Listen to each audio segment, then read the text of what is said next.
ಶಿವಮೊಗ್ಗದಲ್ಲಿ ತಯಾರಾದ dairy fresh ice cream, pure milk ಬಳಕೆ, ರಿಯಲ್ ಫ್ರೂಟ್ಸ್ ನ ನೈಜ ಸವಿ, ನ್ಯಾಚುರಲ್ ಕಲರ್ಸ್ ಮಾತ್ರ, ಯಾವುದೇ ಆಡೆಡ್ ಕಲರ್ಸ್ ಇಲ್ಲ. 15 ವರ್ಷಗಳ ನಂಬಿಕೆಯ ಸೇವೆ, ರುಚಿಯಲ್ಲಿ ಟೇಸ್ಟಿ, ಆರೋಗ್ಯದಲ್ಲಿ ಬೆಸ್ಟ್. ನಮ್ಮ ಊರಿನ ಹೆಮ್ಮೆ, ನಮ್ಮ ರುಚಿಯ ಆಯ್ಕೆ dairy fresh ice cream. ಸರ್ಫಾ quotes, ಸರ್ಫಾ quotes, ಸರ್ಫಾ quotes ರವರ ಸುದೀರ್ಘ ಬಾಳಿಕೆಯ ಸುಂದರವೂ ಆದ ಜಲಾಧಾರಿತ ಪರಿಸರ ಸ್ನೇಹಿ ಪೇಂಟ್ಗಳನ್ನೇ ಬಳಸಿ.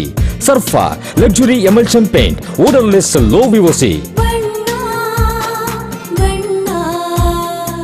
Good for health, good for earth. Sarfa coats. ಹುಬ್ಬಳ್ಳಿಯಲ್ಲಿ ಬಿಜೆಪಿ ಮಹಿಳಾ ಕಾರ್ಯಕರ್ತೆಯ ಮೇಲೆ ನಡೆದ ಪೊಲೀಸ್ ದೌರ್ಜನ್ಯ ಖಂಡಿಸಿ ಮತ್ತು ತಪ್ಪಿತಸ್ಥರ ಕ್ರಮಕ್ಕೆ ಆಗ್ರಹಿಸಿ ಶಿವಮೊಗ್ಗ ನಗರ ಬಿಜೆಪಿ ಮಹಿಳಾ ಮೋರ್ಚಾದ ವತಿಯಿಂದ ಬಿಜೆಪಿ ಕಾರ್ಯಕರ್ತೆಯರು ಪ್ರತಿಭಟನೆ ನಡೆಸಿದರು. ಶಿವಮೊಗ್ಗ ಜಿಲ್ಲಾಧಿಕಾರಿಗಳ ಕಚೇರಿ ಆವರಣದಲ್ಲಿ ಮಹಿಳಾ ಮೋರ್ಚಾದವರು ಪ್ರತಿಭಟನೆ ನಡೆಸಿ ಹುಬ್ಬಳ್ಳಿಯ ಚಾಲುಕ್ಯನಗರದಲ್ಲಿ ಕಳೆದ 2 ದಿನಗಳ ಹಿಂದೆ ನಡೆದ ಘಟನೆಯು ಇಡೀ ನಾಗರಿಕ ಸಮಾಜವೇ ತಲೆ ತಗ್ಗಿಸುವಂತಾಗಿದೆ. ಮತದಾರರ ಪಟ್ಟಿ ಪರಿಷ್ಕರಣೆ ಸಮಯದಲ್ಲಿ ಬಿಜೆಪಿ ಮಹಿಳಾ ಕಾರ್ಯಕರ್ತೆಯನ್ನು ಬಂಧಿಸುವ ನೆಪದಲ್ಲಿ ಪೊಲೀಸರು ಅಮಾನವೀಯವಾಗಿ ನಡೆದುಕೊಂಡಿದ್ದಾರೆ.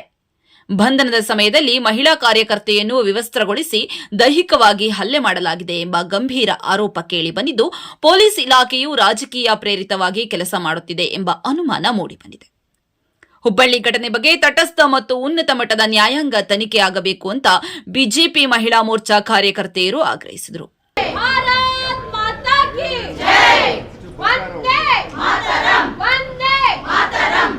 ಒಂದು ಸಣ್ಣ ಬ್ರೇಕ್ ಮುಗಿಸಿ ಪ್ರತಿಭಟನೆಯಲ್ಲಿ ಮಹಿಳಾ ಮೋರ್ಚಾದವರು ಏನ್ ಹೇಳಿದ್ರು ಕೇಳೋಣ ಬನ್ನಿ.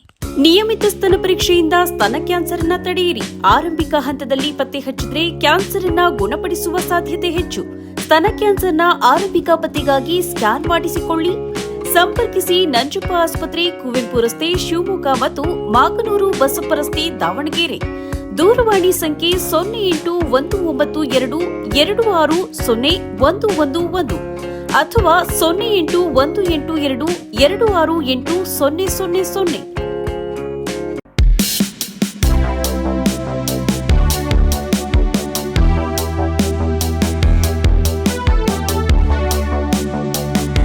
ಪರಿಷ್ಕರಣೆಯ ಸಮಯದಲ್ಲಿ ನಡೆದಿರ್ತಕ್ಕಂಥ ಬಿಜೆಪಿ ಮತ್ತು ಕಾಂಗ್ರೆಸ್ ಕಾರ್ಯಕರ್ತೆಯರ ನಡುವೆ ಈ ಗಲಾಟೆಯನ್ನ ಅವರು ಒಂದಿಷ್ಟು ಕಂಪ್ಲೇಂಟ್ ಅನ್ನ ಮಾಡಿರ್ತಾರೆ.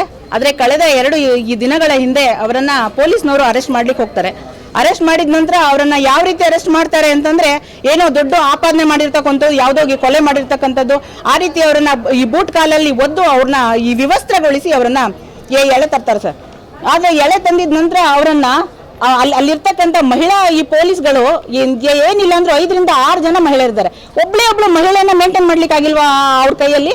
ಅವರ ಹೊಟ್ಟೆನಾಗಿ ಕಚ್ಚಿದ್ರಂತೆ, ಅವ್ರ ಬಟ್ಟೆನೇ ಹರ್ಕೊಂಡ್ರಂತೆ. ಅಲ್ಲ ಸರ್, ಯಾರಾದ್ರೂ ಈ ಭೂಮಿಯಲ್ಲಿ ಇರ್ತಕ್ಕಂಥ ಹೆಣ್ಣು ತನ್ನ ಬಟ್ಟೆನ ತಾನು ವ್ಯವಸ್ಥೆಗೊಳಿಸ್ಕೊಳ್ತಾಳ ಸರ್. ಆದ್ರೆ ಇರ್ತಕ್ಕಂಥ ಸಿಚುವೇಶನ್, ಒಬ್ಬ ಪೊಲೀಸ್ ಬಂದು ಒಂದು ಅಧಿಕಾರಿನ ಅರೆಸ್ಟ್ ಮಾಡ್ತಾರೆ ಅಂತಂದ್ರು ನಾವು ಅದನ್ನ ವಿರೋಧಿಸ್ತೀವಿ, ಒಂದಿಷ್ಟು ಬೇಡ ಅಂತ ಹೇಳಂತ ಪ್ರಯತ್ನಗಳನ್ನ ಮಾಡ್ತೇವೆ. ಆ ಸಮಯದಲ್ಲಿ ಇವ್ರು ಏನೇನ್ ಮಾಡಿರ್ತಾರೆ ಅನ್ನೋದು ನಮ್ಗಂತೂ ಗೊತ್ತಿಲ್ಲ. ಆದ್ರೆ ಆ ಸ್ಥಿತಿಯಲ್ಲಿ ಆ ಹೆಣ್ಣು ಮಗಳು ಹೊಟ್ಟೆನಾಗಿ ಕಚ್ಚಿರ್ಬೋದು, ಇನ್ನೊಬ್ರು ಬೂಟ್ ಕಾಲಲ್ಲಿ ಒದ್ದು ಈ ಕರೆ ತಂದಿರ್ತಾರೆ ಅಂತಂದ್ರೆ ಆ ಸಮಯದಲ್ಲಿ ಆ ಹೆಣ್ಮಕ್ಳುಗಳು ಯಾವ ರೀತಿ ಅವ್ರಿಗೆ ಹಿಂಸೆ ಮಾಡಿರ್ಬೇಕು ಅಂತ ಹೇಳಿ. ಆದ್ರೆ ಎತ್ರ ನಾರ್ಯಸ್ತು ಪೂಜಂತೆ ರಮಂತೆ ತತ್ರ ದೇವತಾ, ಎಲ್ಲಿ ನಾರಿಯನ್ನ ಪೂಜಿಸ್ತಾರೆ ಅಲ್ಲಿ ದೇವತೆಗಳು ನೆಲೆಸ್ತಾರಂತೆ ಸರ್. ಆ ರೀತಿ ಬೆಳೆದು ಬಂದಂತಹ ದೇಶ ಸರ್ ನಮ್ದು. ಇಂತಹ ದೇಶದಲ್ಲಿ ಹಾಗೆ ಹೇಳಿದ್ರು, ಕೌರವರು ಪಾಂಡವರ ಯುದ್ಧದಲ್ಲಿ ಈ ವಿವಸ್ತ್ರಗೊಳಿಸಿದ್ರು ಅಂತ ಹೇಳಿ. ಅಂತ್ಯಕಾಲ ಬರ್ತಾ ಇದೆ, ಹೆಣ್ಮಕ್ಳುಗಳಿಗೆ ಈ ರೀತಿ ವಿವಸ್ತ್ರಗೊಳಿಸಿ ಇವತ್ತಿನ ದಿನ ನೀವು ಅವ್ರದೆಲ್ಲ ತಪ್ಪು, ಪೊಲೀಸ್ನವರಿಗೆ ಈ ಪೊಲೀಸ್ನವ್ರು ಮಾಡಿರ್ತಕ್ಕಂಥದ್ದು ಅಂತೇಳಿ. ಪೊಲೀಸ್ ಟ್ರೈನಿಂಗ್ ಅಲ್ಲಿ ನಿಮ್ಗೆ ಏನ್ ಕೊಟ್ಟಿರ್ತಾರೆ? ಒಂದು ಮಹಿಳೆನ 5 ರಿಂದ 6 ಜನ ಮಹಿಳೆಯರು ನಿಮ್ ಕೈಲಿ ಕಂಟ್ರೋಲ್ ಮಾಡ್ಲಿಕ್ಕೆ ಆಗ್ಲಿಲ್ಲ ಅಂತಂದ್ರೆ ನೀವ್ ಯಾತಕ್ಕಿರ್ತೀರಿ? ನೀವು ಮತ್ತೆ ಅವ್ರ ಮೇಲೆ ಮತ್ತೆ ನೀವು ಈ ಕೇಸನ್ನ ಹಾಕ್ತೀರಿ. ನಿಜವಾಗ್ಲೂ ಸರ್, ನಿಜವಾಗ್ಲೂ ನಾನು ಆ ವಿಡಿಯೋ ನೋಡಿದಾಗ ತುಂಬಾ ಬೇಜಾರು ಅನ್ನಿಸ್ತು. ಮತ್ತೆ ಅದು ತುಂಬಾ ವೈರಲ್ ಆಗೋಗ್ಬಿಟ್ಟಿದೆ ಆ ವಿಡಿಯೋ, ಆ ವ್ಯವಸ್ಥೆಗೊಳಿಸಿರ್ತಕ್ಕಂಥದ್ದು. ಏನ್ ಸರ್, ಇನ್ನೊಬ್ರು ಒಂದು ಮಹಿಳೆ ಈ ವ್ಯವಸ್ಥೆ ಆಗಿರ್ತಕ್ಕಂಥ ವಿಡಿಯೋನ ಅಷ್ಟೊಂದು ವೈರಲ್ ಮಾಡಿ, ನಿಜವಾಗ್ಲೂ ನಾಚಿಕೆಗೇಡಿನ ಸಂಗತಿ. ಈ ಕಾಂಗ್ರೆಸ್ ಸರ್ಕಾರ ಬಂದಾಗಿನಿಂದ ಒಂದಲ್ಲ ಒಂದು ಈ ವಿಚಾರಗಳು ನಡೀತಾ ಇತ್ತು, ಆದ್ರೆ ಮಿತಿ ಮೀರಿದ್ದು ಅಂತಂದ್ರೆ ಇದೊಂದು ವಿಚಾರ ಸರ್. ಯಾವ್ದಾದ್ರು ಒಂದು ವಿಡಿಯೋ ನೋಡಿ ವ್ಯವಸ್ಥೆಗೊಂಡಿದ್ದು, ಈ ಬಟ್ಟೆ ಇಲ್ಲ ಮೈ ಮೇಲೆ, ಅದನ್ನ ದೊಡ್ಡದಾಗಿ ವೈರಲ್ ಮಾಡ್ತೀರಿ ಅಂತಂದ್ರೆ ಒಂದು ಕಾಮನ್ ಸೆನ್ಸ್ ಇಲ್ಲ. ವಿಡಿಯೋ ಮಾಡಿದವ್ರು ಯಾರು, ಅದನ್ನ ವೈರಲ್ ಮಾಡಿದವ್ರು ಯಾರು, ಅವ್ರ ಮೇಲೆ ಮಾಡೋದಲ್ಲ. ಮೊದಲನೇದಾಗಿ ನೀವು ಅದನ್ನ ಈ ಕಂಟ್ರೋಲ್ ಮಾಡ್ಲಿಕ್ಕೆ ಆಗ್ಲಿಲ್ವಲ್ಲ ನಿಮ್ಮ ಕೈಲಿ, ಪೊಲೀಸ್ ಇಲಾಖೆ ಕೈಯಲ್ಲಿ. ನಿಮ್ಮನ್ನ ಫಸ್ಟ್ ನಿಮ್ಮ ಉಚ್ಚಾಟನೆಯನ್ನ ಮಾಡಬೇಕು, ನಿಮ್ಮ ಈ ಕೆಲಸದಿಂದ ಉಚ್ಚಾಟನೆ ಮಾಡಬೇಕು. ಆಗ್ರಹ ಕೂಡ ಮಾಡ್ತೇವೆ ನಾವು. ಮತ್ತೇನಂತಂದ್ರೆ ಸಿದ್ದರಾಮಯ್ಯನವರು ಎಷ್ಟು ಈಸಿಯಾಗಿ ಮಾತಾಡ್ತಾರೆ. ನಿಜವಾಗ್ಲೂ ಅವರು ಒಂದು ನಿಮಿಷ ಯೋಚನೆ ಮಾಡ್ಲಿ. ಅವರು ಇದೇ ರೀತಿ ಒಂದು ಹಳೆ ವಿಡಿಯೋ ಅಪ್ಲೋಡ್ ಆಗಿದ್ದು ಇತ್ತೀಚೆಗೆ ವೈರಲ್ ಆಗ್ತಾ ಇದೆ. ಆ ಸದನದಲ್ಲಿ ಮಾತನಾಡಿರ್ತಕ್ಕಂಥದ್ದು, ಎಲ್ಲಾದ್ರೂ ರೇಪ್ ಆಗ್ತಾ ಇರ್ಬೇಕಾದ್ರೆ ಅದನ್ನ ಪ್ರತಿಭಟಿಸ್ಲಿಕ್ಕೆ ಆಗ್ಲಿಲ್ಲ ಅಂದ್ರೆ ಅದನ್ನ ಎಂಜಾಯ್ ಮಾಡ್ಬೇಕು ಅಂತ. ಒಂದ್ಸಲ ಯೋಚನೆ ಮಾಡ್ಲಿ. ಒಂದು ರೇಪ್ ಅಂತ ಅಂದಿದ ತಕ್ಷಣ ಆ ಹೆಣ್ಣಿನ ಮನಸ್ಥಿತಿ ಹೇಗಿರುತ್ತೆ, ಅವ್ರ ಅಕ್ಕಪಕ್ಕದ ಮನಸ್ಥಿತಿ, ಆ ಸಿಚುವೇಶನ್ ಅರ್ಥ ಮಾಡ್ಕೊಳ್ಳೋದು ಎಂಜಾಯ್ ಮಾಡ್ಬೇಕು ಅಂತ ಆ ಸದನದಲ್ಲಿ ನಗಾಡ್ತಾರೆ ಎಲ್ರು ಕೂಡ.